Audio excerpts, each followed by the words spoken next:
Welcome to my YouTube channel. In this video lecture, I am going to answer questions of weight and balance from Keith Williams' book. So in this lecture, I'm going to solve the very first questions, which are the basic questions. Okay, so the first chapter number 1 of Keith Williams' weight and balance book, the basics. So there are some 120 basic questions based on formulae, definitions, simple numericals. So we are going to solve all of them in this lecture series. In my other lectures, I have also solved payload questions from Keith Williams' book, that is Keith Williams' Mass and Balance book. So I've solved all the 120 payload questions from that book, and I have already uploaded that to my YouTube channel. You can find that in a separate playlist that I have made called Keith Williams Weight and Balance playlist. So do watch that if you haven't yet. So now let's begin with question number 51 of this basic questions, Keith Williams Mass and Balance book. Traffic load is what? Payload plus non-revenue loads, payload minus non-revenue loads, zero fuel mass plus trip fuel, variable load plus RAM fuel. Okay, so we always start with basic empty mass. Basic empty mass or the is a basic empty mass or just the empty mass of aircraft. This is the beginning point of your weight and balance. Now to this basic empty mass, when you add variable loads, when you add variable loads like crew baggage, cargo, food, water, beverages, you get dry operating mass. You get dry operating mass. Now to this dry operating mass, when you add fuel on board, also known as takeoff fuel, the fuel in your fuel tanks when your aircraft is on the runway ready for takeoff.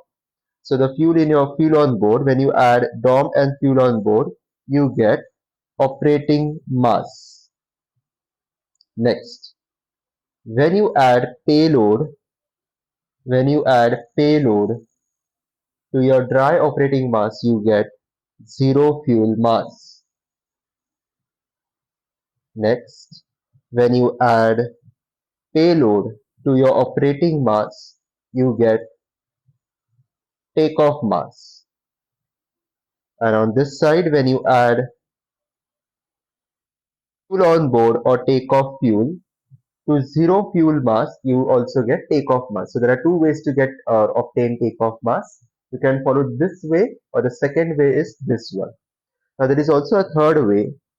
So when you add useful load correction, so when you add useful load to dry operating mass, DOM plus useful load also gives you takeoff mass. Now what is this useful load? Useful load is nothing but fuel on board plus payload. Fuel on board plus payload. Okay, that is called useful load. So dry operating mass plus useful load, which is nothing but fuel on board and payload, gives you takeoff mass. Next, takeoff mass will give you landing mass when you subtract trip fuel from takeoff mass. Trip fuel from takeoff mass. Now over here, payload, or what is traffic load? Now traffic load is nothing but traffic load is payload plus non-revenue load. Non-revenue load. What is payload? Payload is nothing but passengers. Okay, passengers, passengers baggage and cargo. So these three types of payload or these three types of load will generate revenue for your commercial aircraft company. But non-revenue load will not generate any revenue for your aircraft company. So non-revenue load. So payload is a substitute for passengers plus baggage plus cargo. Correct? So what is the option? What is the right option? Traffic load is payload plus non-revenue load. Option A. Bravo is wrong because it's not minus, it should be plus. Zero fuel mass plus trip fuel. So we have zero fuel mass plus fuel on board. We do not have trip fuel added to zero fuel mass. So that is wrong. Variable load plus ramp fuel. So again, that is irrelevant. Variable load is this. That is variable load includes your crew baggage, food, water, beverages, that. So again, option delta is irrelevant. So we are left with option 1, which is the right one. 52. The maximum allowable landing mass of aircraft is a fixed value stated in the flight manual, a value which varies with pressure altitude of your airport and ambient conditions like temperature, humidity, pressure, a value which varies with ambient temperature, a value which varies with flight distance. So in a payload calculations, if you have watched any of my payload video lectures, you will find that I always follow two steps in calculating a payload of your aircraft. Step one, I always make three columns of takeoff mass, landing mass, and zero fuel mass. Right? So in the takeoff mass column, I always write a value which is the lower of performance limited takeoff mass and maximum structural takeoff mass. In the landing mass column, I write a value which is the lower of performance limited landing mass and maximum structural landing mass. So between them, the lower value between them should be considered plus trip fuel. Plus trip fuel. Zero fuel mass is, you have to write zero fuel mass plus fuel on board. So all these three columns will give you three different takeoff values. Three different takeoff values. And you're going to proceed with that takeoff value, which is the least of them. So which is the least of all these three. Okay, least of them becomes your takeoff mass or regulated takeoff mass with which you're going to take off. So your maximum allowable landing mass. Okay, so maximum allowable landing mass. So given the day, given the time, you have to consider a particular landing mass, the maximum landing mass with which you are going to land. Otherwise, there will be a structural damage to your aircraft, correct? So that maximum landing mass should be the lesser value, should be a lesser value between performance limited landing mass and maximum structural landing mass. So let's say if we look at numericals as we go ahead.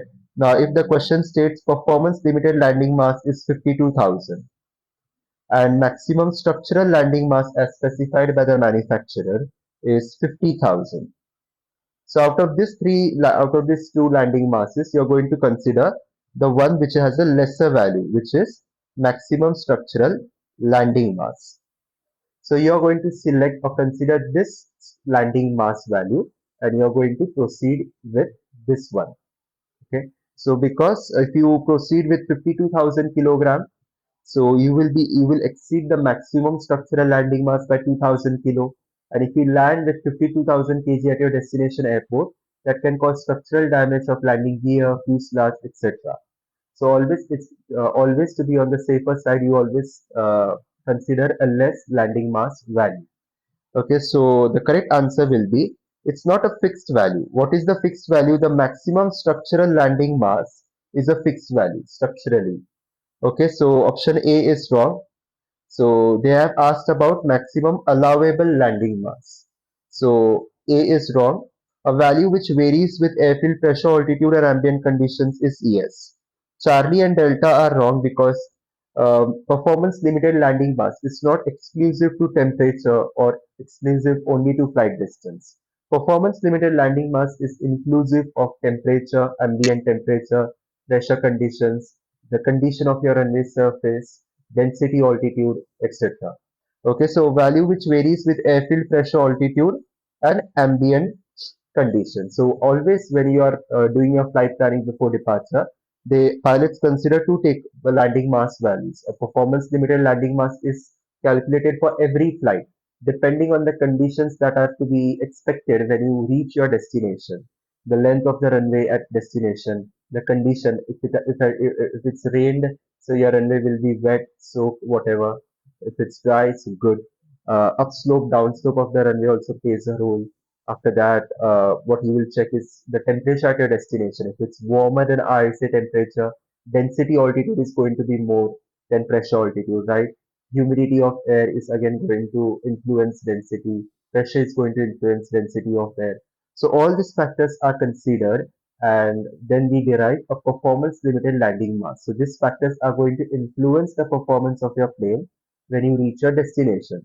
Similarly, we have performance limited takeoff mass, the conditions which are going to influence the performance displayed or shown by your aircraft at your departure airport. Okay, performance like what? Uh, Flying performance, the takeoff distance required, etc. Okay, so these performances are calculated, the speeds required. So we always choose the lesser value, okay, because a heavier aircraft is difficult to control, but and also it has great momentum when you go for your destination, go to your destination. So and structurally also we consider a less. It's better to consider less landing mass value. So that's why a value which varies with airfield pressure altitude. If the pressure altitude of your airport is very high, again at mountainous areas, the density of air will be less over there compared to a pressure altitude of mean sea level airport. Then ambient conditions, which is inclusive of temperature, density, humidity, pressure. Okay, so next. The maximum allowable landing mass of aircraft is the lower value of maximum landing mass and performance limited landing mass, the greater of maximum landing mass and performance limited landing mass, maximum takeoff mass minus the trip fuel, performance limited takeoff mass minus the trip fuel. So the correct answer here is maximum allowable. Okay, so that means maximum allowable landing mass is always the lower of maximum landing mass, that is maximum structural landing mass, and performance limited landing mass. Now this option Charlie states maximum takeoff mass minus trip fuel is equal to maximum allowable landing mass. So that's wrong. Okay, so here we know that takeoff mass minus trip fuel gives us landing mass. But this takeoff mass that we are talking about is regulated takeoff mass. It's regulated takeoff mass, which is derived after considering all these three possible takeoff values and selecting one takeoff value which is the least of them. So that least takeoff value is going to satisfy this condition of takeoff. That means we do not exceed any structural or performance limited conditions at departure airport.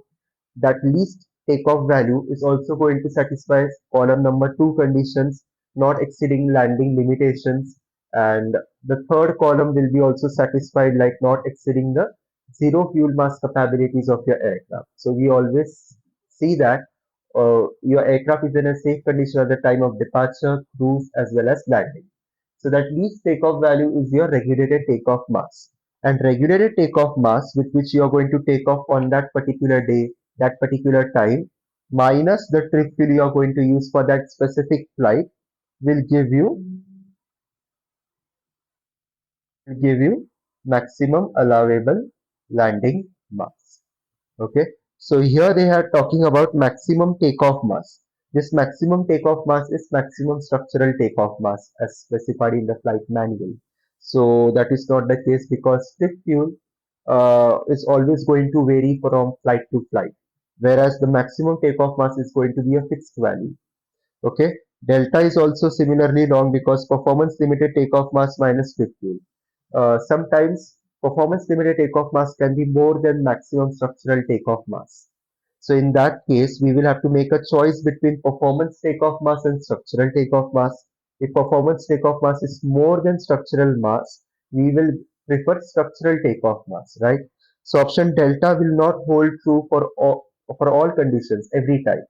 So it's always best to select option A, which is the maximum allowable landing mass. Okay, that is allowed for that particular flight will be the lesser of maximum landing mass, structural landing mass, and performance limited landing mass. What is the empty mass of aircraft? So look at this. Empty mass of aircraft is this basic empty mass, which is the standard empty mass of your aircraft when it gets delivered from the factory. So it's the standard mass of aircraft, some unusable fuel, unusable oil, fluids. Okay. So this basic empty mass is the starting point of your weight and balance calculation. It is DOM minus fuel load, DOM plus fuel load, DOM minus variable load, basic structural minus variable load. Okay, so over here. So basic empty mass plus variable load gives you DOM. So in order to get basic empty mass, you will have to subtract variable load from dry operating mass. So dry operating mass plus variable load will give you basic empty mass. Okay, so next, dry operating mass plus fuel on board gives you operating mass, not basic empty mass. So fine, so we are going to select what option? So DOM minus variable load, option 4. Okay, DOM plus fuel load is going to be operating mass. If the fuel load here means the takeoff fuel load, okay. DOM minus fuel load, no, not possible. Basic structure minus variable loads. So minus variable load is the right part, but basic structure is irrelevant, so delta is eliminated. Next, 55. Allowable center of gravity range of aircraft is defined by what? So let's say this is your aircraft. Okay, this is your aircraft.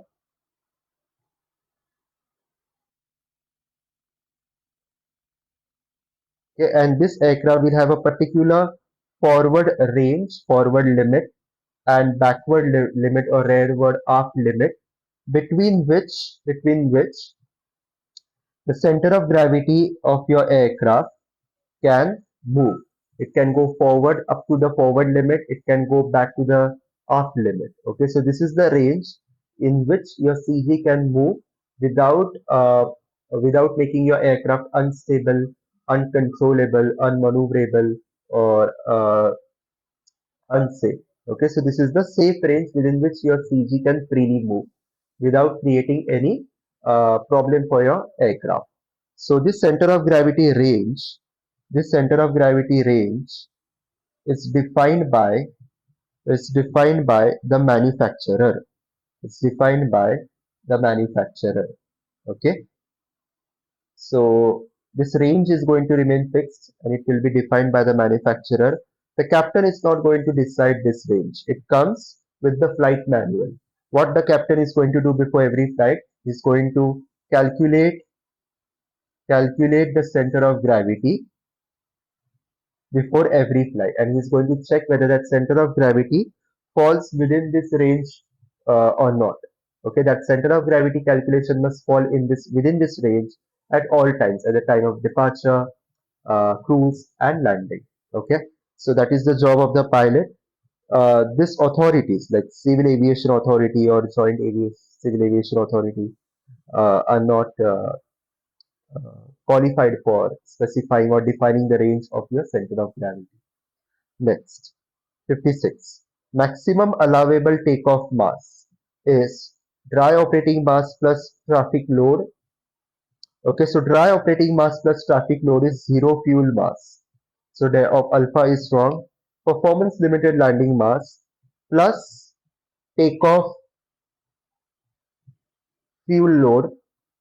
The lower of the performance limited takeoff mass and maximum takeoff mass, the greater of performance limited takeoff mass and maximum takeoff mass. So correct answer is option Charlie, right? So your maximum allowable takeoff mass is going to be a value which is lesser of performance limited takeoff mass and maximum structural takeoff mass, right? In the over here in my one of my previous slides, I made these three columns: takeoff mass column, landing mass column, zero fuel mass column. In the takeoff mass column, a value between lesser of performance limited takeoff mass and maximum structural takeoff mass. So you have to select a lesser value between them, and that will be the maximum allowable takeoff mass. So the takeoff mass with which you are allowed to take off your aircraft. Okay, so that is First point. And DOM plus payload is zero fuel mass, not takeoff mass. That's why we have eliminated option alpha. Okay. DOM plus traffic load is zero fuel mass. Performance limited landing mass plus takeoff fuel load. There is no such equation or formula like this. Greater of performance takeoff mass, takeoff maximum structural takeoff mass, again wrong. So you have to select a lower value. The lower value will always be a safer value. Okay, safer choice. Next. Zero fuel mass is landing mass minus trip fuel. So landing mass minus trip fuel, no, there is no such thing. Because when you land your aircraft, the landing mass with which you are going to land your aircraft will be exclusive of trip fuel. So you don't need to again subtract remaining trip fuel, because after subtracting trip fuel from takeoff mass, you get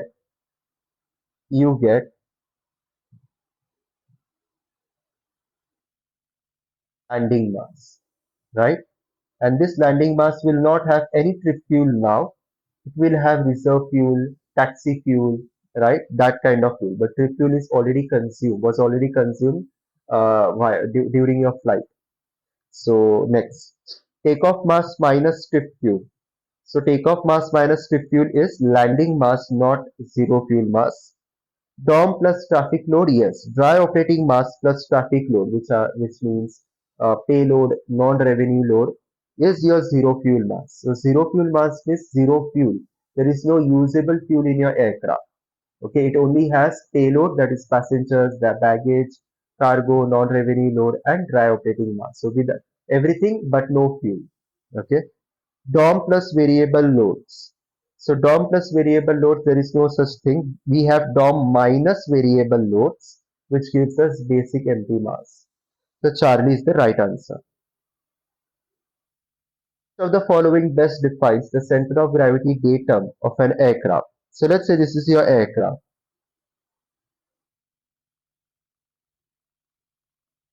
right? And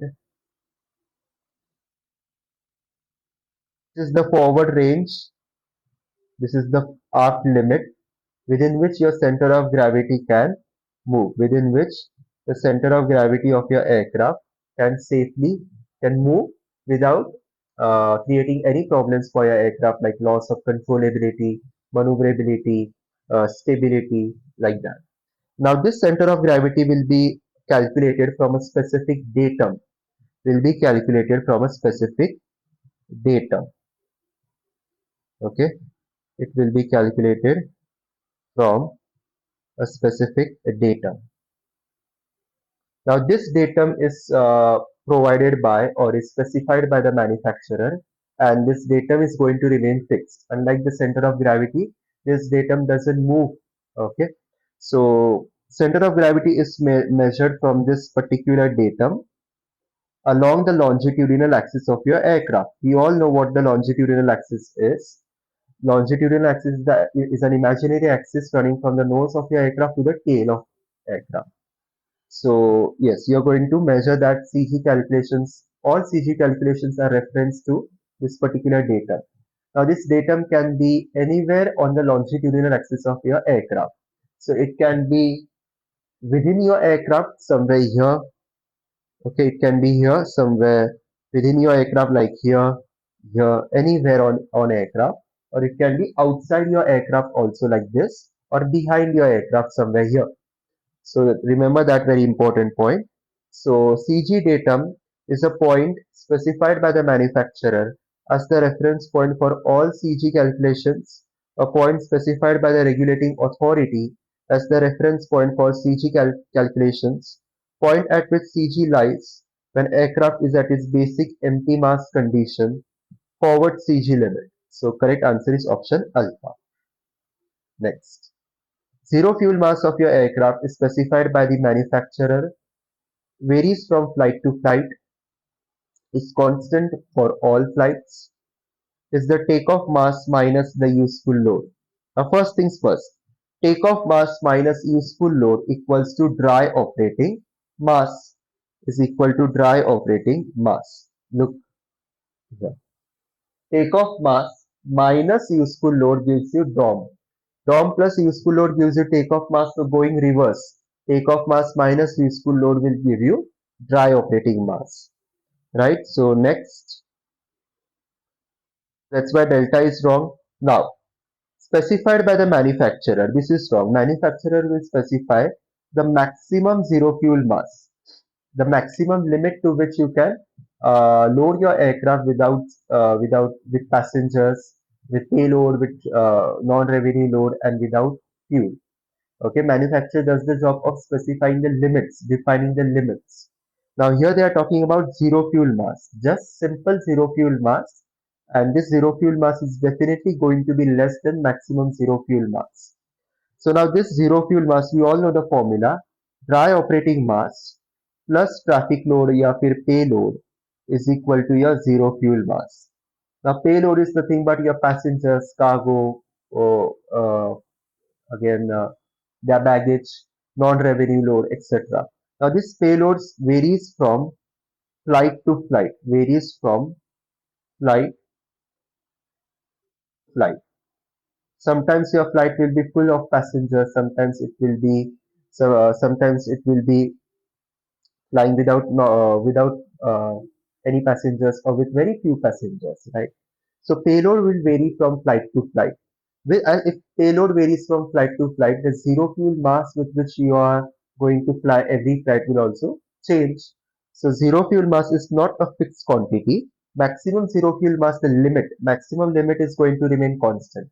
But the zero fuel mass, just the zero fuel mass is going to be changing from flight to flight because it depends on payload, passenger loads, passenger baggage, passenger cargo, non-revenue loads. So these things are variable depending on. Now we all know that aviation is very volatile industry. Like we depend on seasons. So holiday season we have maximum movement of passengers. Then afterwards, when holiday season ends, we have again the passenger movement decreases. Again, festivals, holiday seasons. Again, during these times we see a boom of passengers, but other times we see discount of passengers. So that's what influences our payload calculations, zero fuel mass also. Next. What is the takeoff mass for an aircraft preparing to undertake a maximum traffic load flight for which these conditions are given? Now, in my one of my previous slides, very in the very beginning, I gave you those two steps that I followed for calculating such payload calculations, takeoff mass calculations. Step one, make three columns. Step two, use the formula for payload. So now I'm going to implement that here. Step one, make three columns, namely takeoff mass, landing mass, zero fuel mass. Now in the takeoff mass column, you are going to write a value which is the lesser of performance limited takeoff mass and maximum structural takeoff mass. In the landing mass column, you are going to write a value which is the lesser of performance limited landing mass and maximum structural landing mass. To that, you are going to add trip fuel. Zero fuel mass, okay, plus fuel on board. So over here you can write maximum zero fuel mass plus fuel on board or just another zero fuel mass mentioned. So maximum takeoff mass is 48 ton, 48,000. Performance takeoff mass is 49 ton. So you are going to choose a value which is the lesser one. So 48 is less than 49. So let's consider that. So you are going to write 49 here. Now over here. So we have maximum landing mass given to us, maximum structural landing mass. Performance limited landing mass isn't given. So we are going to go ahead with this value 44, and now we are going to add trip fuel. Trip fuel is 9 tons. That means 9,000. So that is equal to 53. Next, zero fuel mass 36. So write 36 here. Fuel on board. Fuel on board here means nothing but takeoff fuel. The fuel in the fuel tanks when your aircraft is positioned on the runway for takeoff. So at that time, the fuel in your fuel tanks will be takeoff fuel, meaning you are going to subtract You're going to subtract taxi fuel. Okay, taxi fuel from ramp fuel. Ramp means what? The place where your aircraft is parked for loading, for cargo loading, for passengers boarding, etc. So at that time, when your aircraft is on the ramp, the fuel tanks will be full of fuel, filled with fuel, and that fuel will be used for startup, taxi, takeoff, trip, then after landing ka taxi, etc. So you are going to subtract taxi fuel because you are expected to burn all the taxi fuel that we have carried from the point of your parking spot, that is your ramp area, to the point of runway. So between these 2 points, you are going to taxi your aircraft, and while you do that, you are going to burn your taxi fuel. So you are going to exclude all taxi fuel from your takeoff fuel calculations. Okay, so RAM fuel minus taxi fuel, which gives you takeoff fuel. Okay, so RAM fuel is,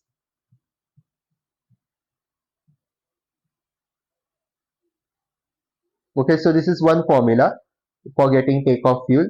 The second way you can calculate takeoff fuel if RAM fuel is not given, it's not given in the question. So takeoff fuel will be equal to final reserve fuel, because the reserve fuel is always going to remain in your fuel tanks from the start to the beginning. Okay, plus contingency fuel plus diversion fuel plus trip fuel.